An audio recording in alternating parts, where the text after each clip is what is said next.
reach, right? Listen, You reach. you guys know me. I'll do everything and anything for my team, my teammates. Like, I'm a part of the boys. And I always dreamed of having a fight. And Rouse, you're going to say, you're nuts. Like, you fought enough to say, like, nobody should ever dream of getting a fight. Like, especially against a really tough guy. But I always thought, like, I had seen Felix Potvin and Ron Extall back in the days, and little Felix Potvin bloodied Ron Extall. And I'm like, that's going to be me one day. I'm going to get a lucky punch and I'm going to come out on top, right, against a tough guy.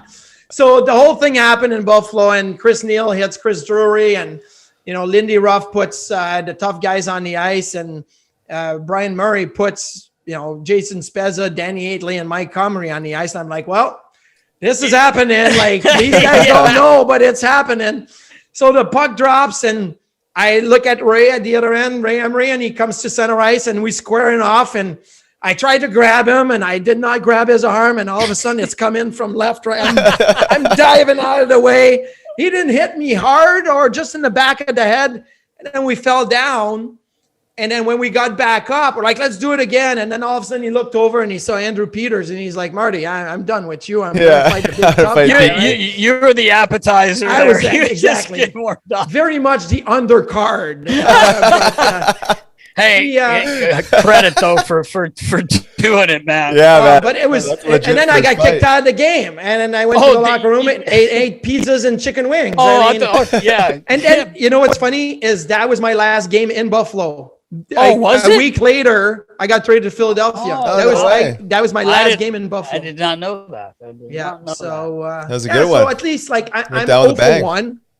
I always wanted to get another fight so I could get up to 500, 1-1, but I never did. So I'd probably be 0 for 2. The way that at 6 to 170 pounds in the days, I probably would have been 0 for 2. Well, Marty Biron. I was going to ask you when you were drafted in 95, what you weighed in at.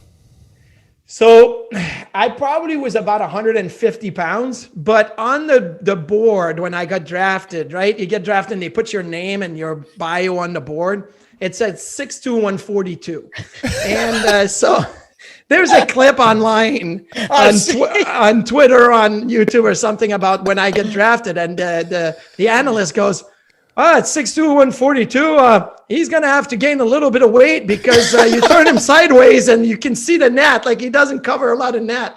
But and that summer, Buffalo brought us in to train, right? And they put us in apartments, and I was with guys like Roman and Durr, Jean-Luc Grandpierre, Denis Hamel. Big boys. We had some big boys, and these guys could eat, right? They could eat, and they're like making like triple parm spaghetti, whatever, right? So I'm eating all kinds of stuff. I probably gained like 10 pounds, 15 pounds that first summer. So I was up to 160, 165. A few years later, I probably played at about 175. My last couple of years in New York, I was 183, 184.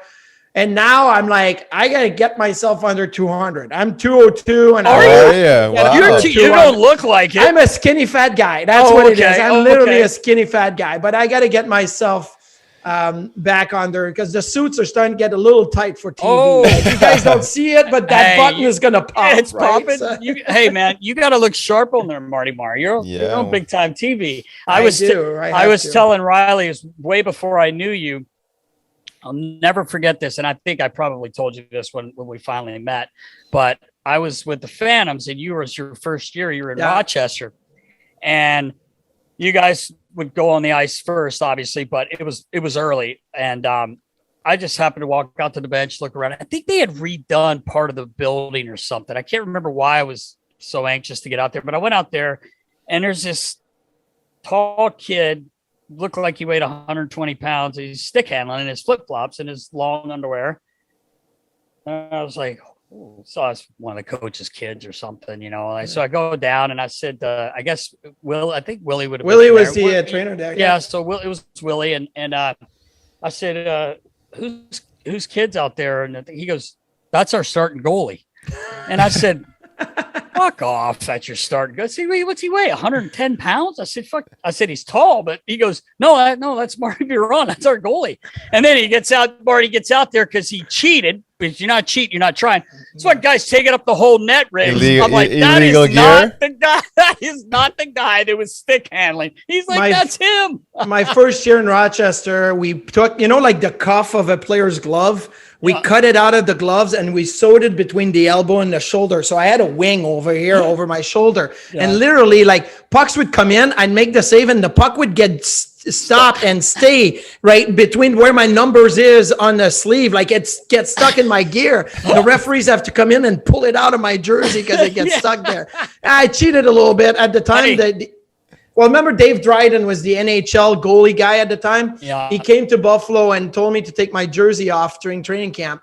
And he took pictures and he sent it to the whole league. And basically it was like, this is what not to do. Like, these are illegal. These pants are illegal. So I had to shrink my gear. So I had to gain a few pounds after that. Well, it was funny. I remember when the day you showed up, going through your gear, and I'm like, oh man, Marty, you need new pants. Oh, no. I've had these pants. You should have seen these things. I was like, dude, come on. Don't you want new pants? No. I finished my career with those. I thought you did. I thought you had, because I remember a few times when we would play you guys, I would like sneak in there and have a look. See, I'm like, he's still got these fucking pants, man. There was nothing left to them. They were basically a bag of air, but they felt so comfortable. Now, when I retired, I put my gear in the garage, and let's see, 6 months later, right? Like, I have an outdoor garage, so it's kind of like on its own. 6 months later, I'm like, I need gear to go play a game or whatever. I opened it, and then there's like a couple little baby mice that walked out of there, and my pants were all chewed up. I took all the bag and I threw it in the garbage. I was like, the only thing I saved literally are my skates, because I played my whole career with those skates. So I saved my skates. I still have them. I don't wear them anymore, but I got rid of everything else. It was all chewed through. You know how it is. Listen,